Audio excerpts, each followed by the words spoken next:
Hello, and welcome to Chapter 11 in Healthcare Law and Ethics. We're still talking about the HIPAA privacy rule. Now, Chapter 10 was part 1, and it talked about mostly the composition of the privacy rule, what it applied to, who it applied to. But in part 2, we're getting more into things like individuals' rights and the administrative requirements that are imposed. We're talking about breach notification, things like that. So, still talking about the privacy rule, we're just changing it up a little bit. Now, there's 3 sections in this chapter. I'm going to try to keep it short and sweet. I'm going to try to keep it to 30 minutes or less of actual lecture time. So, I'm really going to hit the high points and follow along with the slide deck, okay? All right, so if you start with me on the bottom of page 243, the privacy rule provides patients with significant rights that allow them some measure of control over their health information. So remember, that was one of the main goals of the HIPAA privacy rule. One was to limit access to others, and then the other was to give access to the individual. So those rights for the individual include the right of access, the right to request amendment to protected health information, the right of an accounting of disclosures, a right of requesting confidential communications, rights for requesting restrictions, and then the right to complain of privacy rule violations. Now, flipping over to that next page, we get into access. Now, it says section blah blah blah of the privacy rule states that an individual has the right of access to inspect and obtain a copy of his or her own PHI that is contained in the designated record set. But just because we say patients have access to their information doesn't mean they have access to everything. So there are exceptions. So a couple of the exceptions are psychotherapy notes, and then information compiled for civil or criminal actions. The book also states that if there is PHI held by a clinical laboratory, then CLIA, the Clinical Laboratory Improvement Amendments, they will exempt that information. And then any PHI held by research labs that are exempt from CLIA, that you can deny access for those. All right, so going down to the bottom of that page, it gets into grounds for denial, okay? So again, denials that are not subject to the appeal process. This means that you go and you try to get access to this information, they can deny your request and you cannot appeal it. So it is what it is. You're not getting the information. So again, any information contained in psychotherapy notes, that's it. That's off limits to the patient or to the individual. Then correctional institutions or information that's held by providers acting under the direction of correctional institutions if it jeopardizes the patient's safety. So that's out of bounds. Patients cannot get that information.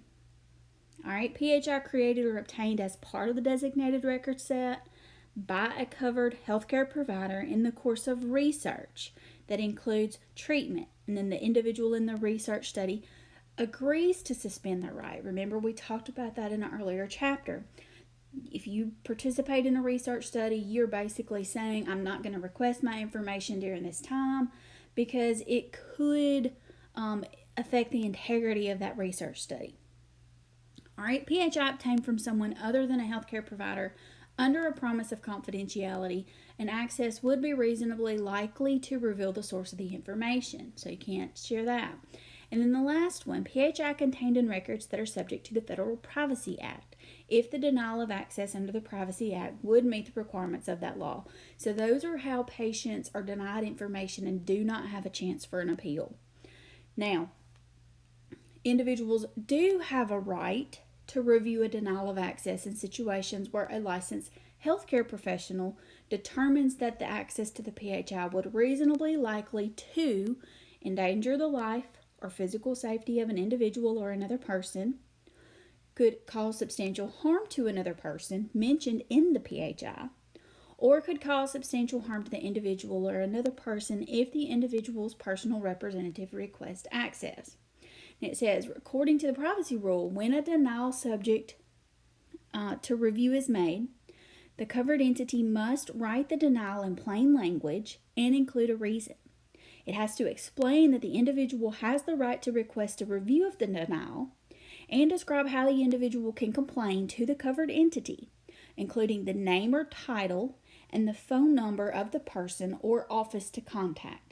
And then finally, it has to explain how the individual can lodge a complaint with the Secretary of the Department of Health and Human Services.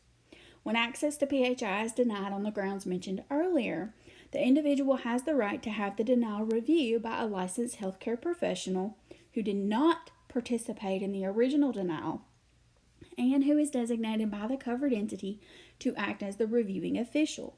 And then the covered entity must grant or deny access in accordance with the reviewing official's decision. Okay? Now, how do you go about requesting your own information? Well, it says the privacy rule specifies that a covered entity may require an individual to make their request in writing, provided it has informed them of such a requirement. Now, a timely response from the covered entity is very important. Okay, so there are timelines that covered entities have to comply with. They have to respond within 30 days of receiving the request. However, they can extend the response by no more than 30 days if within the 30-day period, if they give that reason, they give a reason as to why they can't get it done within the original 30 days, and they have a date by which they will respond. So legally, covered entities have up to 60 days. So on the 30th day, if you have not been able to get your information, that covered entity should say, well, this is why we have not been able to get it. It's in off-site storage. We're having trouble locating the paper. We should have it to you X days from now. Okay, so there has to be a reason for the delay and then the date that they will complete the action. Okay, so again, 60 days max. Now, in responding to an individual's request for access to his or her PHI, the covered entity must arrange a convenient time and place of inspection. So if they just want to look at it, like let's say they want to look at a paper chart or they want to look at an electronic health record, you can set that time aside for them to come into the office and you can allow them to sit down. You can log into the system with your access code and you can allow them to review that chart. They can inspect it or they can request a copy. So they want a physical piece of paper in their hand or a physical paper chart in their hand or a jump drive or a DVD or CD, whatever. Then you have to provide it to them however they've requested it. So if they want it in printing, you got to print it for them. If they want it on a jump drive, you have to provide it to them that way. You have to provide it to them some way electronically if they request it electronically. All right, the issue of fees. Now, issue of fees was addressed in January 2013 final rule. In early 2016, the Office for Civil Rights issued further guidance on the individual right of access and fees. It emphasized that while individuals may be charged a reasonable cost-based fee, it is to be limited to the cost of certain labor, okay, supplies, so paper, things like that, ink, toner for your cartridges, or toner cartridges for your printers, supplies, okay, postage, if the individual has requested the information to be mailed, and then preparing an explanation or a summary if agreed to by the individual. Now, in Mississippi law, it was $20 for the first 20 pages. Now, that's to say, if you requested one report and it was 5 pages, then Mississippi hospitals could legally charge you $20. Then when you got to pages 21 through 100, it was an additional dollar per page. So for the first 100 pages, it was $100. And then after that, it was 50 cents per page. But when they changed the law a few years ago, now for an individual coming in to request their information, the max they can charge an individual is $6.25. Okay. You can charge less than that if you choose, but you cannot charge more than that. Now it says labor is talking about going back into what this is made up of. Labor is clarified as excluding cost associated with reviewing request or searching for retrieving PHI. When we go over to 246, it talks about search and retrieval fees are expressly prohibited. So you can't charge an individual to go search and retrieve the record. Okay, that's not part of your labor cost. You cannot do that. Labor strictly means printing the paper or copying the paper. Okay. All right, let's continue for a right to request an amendment. All right, many states have laws or regulations that permit individuals to amend their health records. The privacy rule also permits individuals to request that a covered entity amend protected health information or a record about the individual in a designated record set. However, the covered entity may deny the request if it determines that the PHI or the record, one, wasn't created by them. So if they didn't create the information, then they don't have the right to go and amend it. Two, it's not a part of the designated record set. Okay, so if it is not part of the designated record set, then it cannot be amended. Three, if it's not available for inspection as noted in the regulation of access. So again, psychotherapy notes or inmate information in a correctional institution. Or lastly, it's accurate or complete as it stands.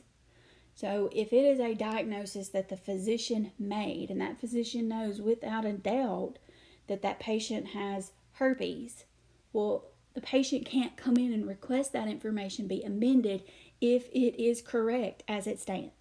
Okay? All right, now, covered entity may require the individual to make the amendment request in writing and provide a reason for the amendment. Now, again, timely response is important. So it is required that they act on an individual's amendment request no later than 60 days after the receipt by either allowing the requested amendment or denying it in writing. They may extend its response rate by 30 days if it explains the reason for delay in writing and gives a date by which it will be complete. Okay, so an amendment request, they have 60 days to respond with the one-time 30-day extension. So legally, they have 90 days to respond to an amendment request. Now, what does the covered entity have to do if they grant the request? Well, they have to go in and they have to identify where the information lives in the designated record set. Okay? So it could be in multiple documents. So it could be a wrong diagnosis. Then they have to go find everywhere that that wrong diagnosis lived in that patient's health record, and they have to make that amendment. All right, second, inform the individual that the amendment was accepted and have him or her identify the persons with whom the amendment needs to be shared. So a lot of times when a patient comes into a hospital and a discharge summary could possibly be sent out to their hometown provider or their PCP, their primary care physician. And so now they receive the document with an incorrect diagnosis. Now it needs to be sent out. That covered entity has to make a reasonable effort to provide the amendment to anyone that would have received that PHI originally. Now, what happens to the covered entity when they deny the request? Well, within the required 60 days, they have to explain in plain language this following information. Okay, so the basis for the denial, their right to submit a written statement disagreeing with the denial, the process by which the individual can submit their disagreement, a statement explaining how, If the individual does not submit a disagreement to the denial, that they may request that both the original amendment request and the covered entity's denial accompany any future disclosures of the PHI. So if the hospital denies the change, then they can request that the original amendment and the denial letter from the covered entity gets sent anytime that information is sent out somewhere. So if we have a discharge summary and the patient or the individual feels that the discharge diagnosis is incorrect, but the hospital says, nope, it's right, we're denying your request for amendment. Anyone ever requests that discharge summary, then the copy of the original amendment request and the denial from the covered entity can be sent with that document. And then last, a description of how the individual may complain to the covered entity, including the name or title and telephone number of the contact person or the office. Now, if the individual submits a disagreement, the covered entity can prepare a written rebuttal, and it must provide a copy to the individual. All requests for amendments, denials, and the individual's disagreement and the covered entity's rebuttal, if one was created, has to be appended or linked to the record. Okay, so all of that information has to now live as part of that record. And then any future disclosures of the information, then this material or a summary will accompany it. All right, let's get into individuals' right to an accounting of disclosures. Now, with the privacy rule, it talks about providing an accounting of disclosures. So we know disclosure is sending the information outside of your organization, okay? So this is talking about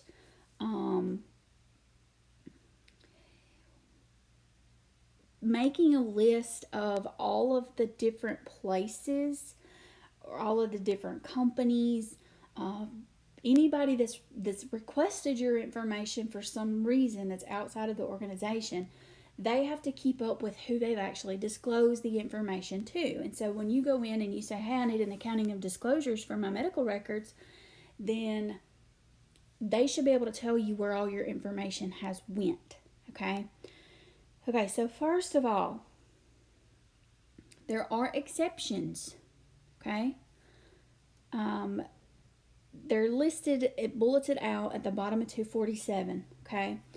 But this is always a little difficult because there are a lot of exceptions, okay?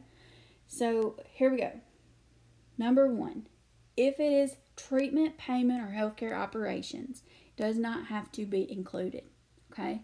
So let's say you come into North Mississippi Medical Center and you need to be transferred to a burn center. And North Mississippi Medical Center sends a copy of their information on the patient to that burn center when they transfer the patient. That is a treatment. So you do not have to capture that information in your accounting of disclosures. Second, individuals to whom the information pertains. So if you've come to the hospital and you've requested your own records, I don't have to keep up with that. You should have known you came and got a copy of your medical records.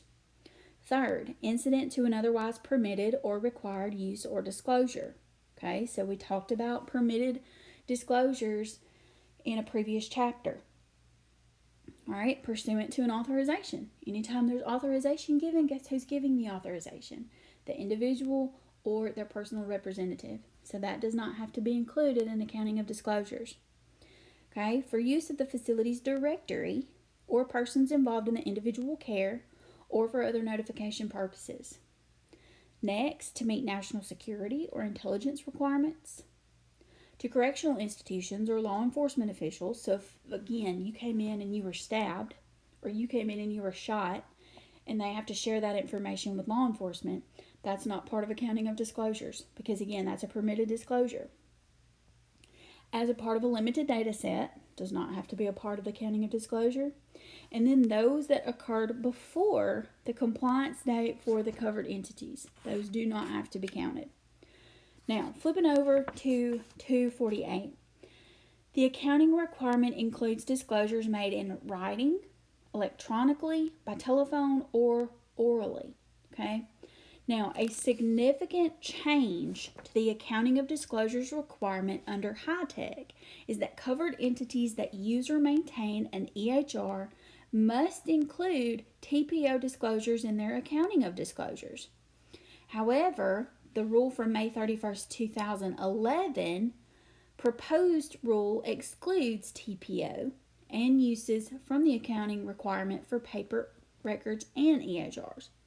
Instead, it proposes a separate access report for EHRs, allowing individuals to see who has reviewed their designated record set in the previous 3 years. Okay? TPO disclosures would therefore be displayed in the access report rather than in the accounting of disclosures. And so at that time, that was still pending. But there have been a lot of different changes here and there through HITECH, but your accounting of disclosures is typically information that you have released outside of the organization that did not meet one of those exceptions. Okay? Now, the accounting of disclosures should include the date the information was disclosed, the name and the address of the entity or person who received the information, and then a brief statement of the purpose of the disclosure. Okay, now it talks about how there has to be a timely response for the request of accounting. So they have to give that to you. Let's see, in the bottom paragraph on 248, it talks about a covered entity must act on the request no later than 60 days after its receipt with one 30-day extension, as long as it notifies the individual in writing of the reasons for the delay. Now, so again, the proposed rule was going to change the response period to 30 days with a 30-day extension. So as it stood, it was 60 days with a 30-day extension, and then it was proposed to drop to 30 days with a 30-day extension. Now, the first accounting within any 12-month period must be provided without charge. Now, anytime that patient comes back in within that 12-month period, then the covered entity can charge a reasonable cost-based fee. Okay? All right, let's go on to confidential communications. All right, over on 249. So healthcare providers and health plans must give individuals the right of confidential communications or the opportunity to request that communications of PHI be routed to an alternative location or by an alternative method. Healthcare providers must honor a request without requesting healthcare providers must honor a request without requiring a reason if the request is reasonable. Health plans must honor a request if it is reasonable and if the requesting individual states the disclosure could pose a safety risk. However, healthcare providers and health plans may refuse to accommodate requests if the individual does not provide information as how payment will be handled, or if the individual does not provide an alternative address or method by which he or she can be contacted. Now, it uses an example here to help you understand what confidential communications would be. Okay, so if a woman goes in and sees her psychiatrist and she requests that the bill be sent to a different address, let's say she requests that that bill be sent to her work address instead of her home address because she's going to her psychiatrist because she's looking into treatment for domestic violence. And let's say her husband opens all of her mail at home. Okay, that's a situation where a patient or an individual may request confidential communications. Okay, now let's talk about request restrictions. So under the privacy rule, a covered entity must permit an individual to request restrictions, meaning that an individual may request the covered entity to restrict the uses and disclosures of their PHI for carrying out TPO. Now, historically, the covered entity has not been required to agree with these requests and may not be allowed to honor them because there are some disclosures that are required by law. When the covered entity does agree to a restriction, it must abide by it. The restriction can be determined or can be terminated by either the individual or the covered entity. When the covered entity initiates termination of the agreement, it must inform the individual that it is doing so. However, the termination is only effective with respect to PHI created or received after the individual has been informed. It says, although HIPAA, as noted previously, originally gave covered entities discretion not to agree, HITECH requires they be complied with if the disclosure would be made to a health plan for payment or operations and the PHI pertains solely to an item or service that has been paid for in full by other than the health plan. But this can be a little bit tricky because, it's not always easy to know that somehow, some way, it's getting paid for in another way and it doesn't need to go to the health plan. But that's the situation that we've been given here. So if I go in and I am going to have, let's say, plastic surgery, okay?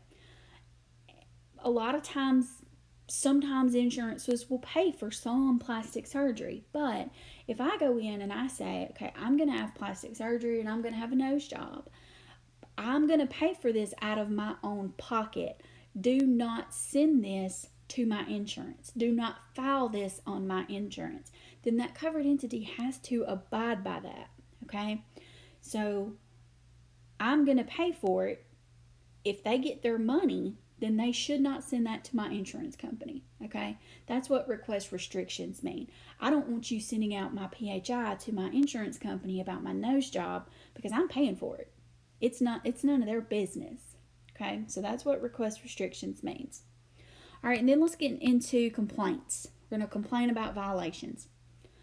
A covered entity must provide a process for an individual to complain about the entity's policies and procedures, non-compliance with them, or non-compliance with the privacy rule.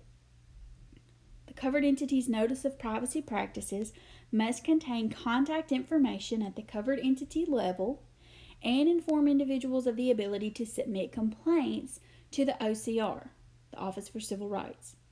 For individuals who choose not to complain to the covered entity or who submit complaints at both levels, the OCR maintains a complaint submission process. The covered entity must document all complaints it receives along with the disposition of each complaint. Now, as of March 31st, 2016, the most frequent violations were impermissible uses and disclosures, followed by safeguard violations and violations relating to access and the minimum necessary requirement. But so think about yourself here and think about prior to this course, how much did you know about the HIPAA privacy rule?